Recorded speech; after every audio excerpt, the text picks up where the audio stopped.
सपा को नया जोश। शुभलेश यादव दूसरी बार बने जिला अध्यक्ष। अखिलेश यादव के भरोसेमंद माने जाने वाले शुभलेश ने संगठन मजबूत करने का संकल्प लिया है। बड़ा दावा, आने वाले चुनाव में 9 की 9 सीटें जीत कर दिखाएंगे।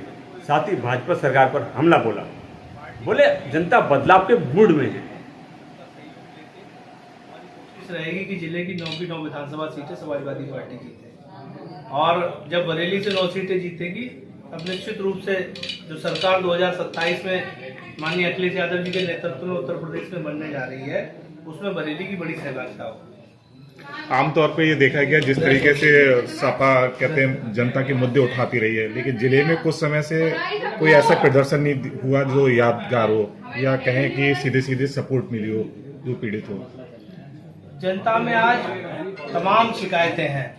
सरकार का जिस तरह का रवैया है उससे मैं समझता हूँ समाज का कोई तबका खुश नहीं है।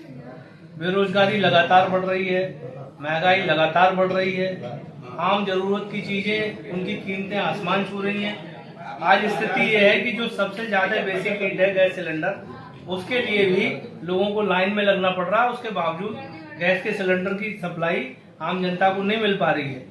बहुत जल्द हम लोग रणनीति बनाएंगे और जनहित के जो भी मुद्दे होंगे उस पर मजबूती के साथ सड़क पर उतरेंगे और सरकार की चूल्हे हिलाने का काम करेंगे। अखिलेश जी ने अभी कुछ दिन पहले बयान दिया है कि 300 यूनिट मुफ्त बिजली देने के 27 का अगर चुनाव जनता जिताती है, प्लस महिलाओं को 40,000 रुपये सालाना देने की बात करें। देखिए, हमारे नेता माननीय अखिलेश यादव जी का अगर पुराना इतिहास भी देखें तो उन्होंने जो कहा है उसे पूरा करके दिखाया है। 2012 से लेकर 2017 तक जब हमारी सरकार थी, माननीय अखिलेश यादव जी उत्तर प्रदेश के मुख्यमंत्री थे, चुनावी घोषणा पत्र जो चुनाव से पहले जारी होता है उसमें जो घोषणाएं की, चाहे लैपटॉप योजना की बात हो, चाहे एक्सप्रेस वे बनाने की बात हो, चाहे जिलों को 4 लेन से जोड़ने की बात हो, चाहे कन्या विद्याधन देने की बात हो, तमाम जो घोषणाएं की थी हम लोगों ने घोषणा पत्र में, वो सारी अक्षरशः पूरी थी। और उसके अलावा वो काम जो घोषणा पत्र में शामिल नहीं थे उनको भी हकीकत में बदलने का काम माननीय अखिलेश यादव जी ने किया था। इसी तरह से अगर 300 यूनिट फ्री बिजली देने की बात हो रही है, महिलाओं को 40,000 सालाना देने की बात हो रही हो, जब सरकार बनेगी तो आप लोग देखेंगे माननीय अखिलेश यादव जी ने अपने इस वायदे को भी पूरा किया। अभी तक जो सभा में गुटबाजी चलती रही है उसको लेकर क्या मतलब किस तरह से आपकी रणनीति रहेगी? समाजवादी पार्टी में गुटबाजी कभी नहीं रही। हम लोग लोकतांत्रिक व्यवस्था में भरोसा रखते हैं और हम लोगों के यहाँ ये छूट है कि सभी लोगों को अपनी अपनी बात रखने का हक होता है। लेकिन अब सारे लोग एकजुट होकर सब लोग माननीय अखिलेश यादव जी को मुख्यमंत्री बनाने के लिए संकल्पबद्ध है और निश्चित रूप से 27 में सब लोग बरेली जनपद की 9 की 9 विधानसभा सीटें जिताकर माननीय अखिलेश यादव जी को मुख्यमंत्री बनाने का काम करेंगे। भोजीपुरा सीट पे 2 दावेदार हैं अभी से, क्या कहेंगे उस पे?